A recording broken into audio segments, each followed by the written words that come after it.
Daily Dispatch, Day 86. Chinese Whispers and the Not-So-Famous 5. Well, I don't mind telling you, it's been a tricky few days. I find myself starting to stabilise again, but it's taken a fair amount of effort to do so. There is very little joy at the moment, and I am functioning more than anything. I realise this will pass, so it's down to logging with the scaffold and white-knuckling it where applicable for the time being. Oh, how I long for those heady days of the 40s and 50s, where ideas and humour were at the end of my fingertips. But alas, that sort of operative quality has gone missing for the foreseeable. Do as I say, not as I do. I might as well throw in my tuppence worth about the UK government stymieing a £1.5 billion investment by Chinese renewable energy company Mingyang, whose plan was to open the UK's largest wind turbine manufacturing plant in the Highlands, citing national security. No such security issues were a problem for the following Chinese investments in England, though.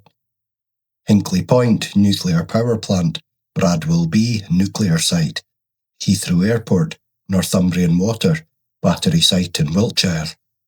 One can only deduce that Chinese investment in England, good, Chinese investment in Scotland, bad. A colony in all but name. It's fairly similar to the Deposit Return Scheme, DRS, where the UK government blocked Scotland's scheme because it was to include glass, but have no problem with the Welsh Government DRS scheme, which, yes, you've guessed it, includes glass. This sort of bullshit doesn't do anything to aid recovery, I can tell you that for nothing. Genesis Part 5, Multiple Threads. Once the penny dropped on the multiple named threads, things advanced pretty rapidly. We had already decided to publish the Cannabis cessation daily, now we just needed to figure out how. This was no simple task. If we were collecting data, where would we keep it? How would we keep Prism fully up to speed with everything as we migrated from thread to thread accurately and efficiently? What format would the daily output look like? When would it end? There were many obstacles, but one by one we got them sorted.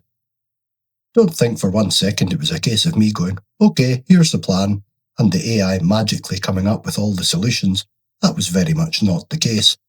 I would put forward a plan, Prism, and George to a point, would try to come up with solutions. Some would work, and some wouldn't. This is where the partnership came in. It was like brainstorming sessions between us, each putting forward ideas only to get shot down by the others. It really was that chaotic. I had no idea AI could behave like that, and it fascinated me.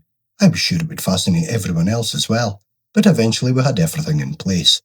We created Chrono to hold the JSON daily data, the same data I've only just lately figured out what to do with via the new Airtable, and as promised Prism got to name him.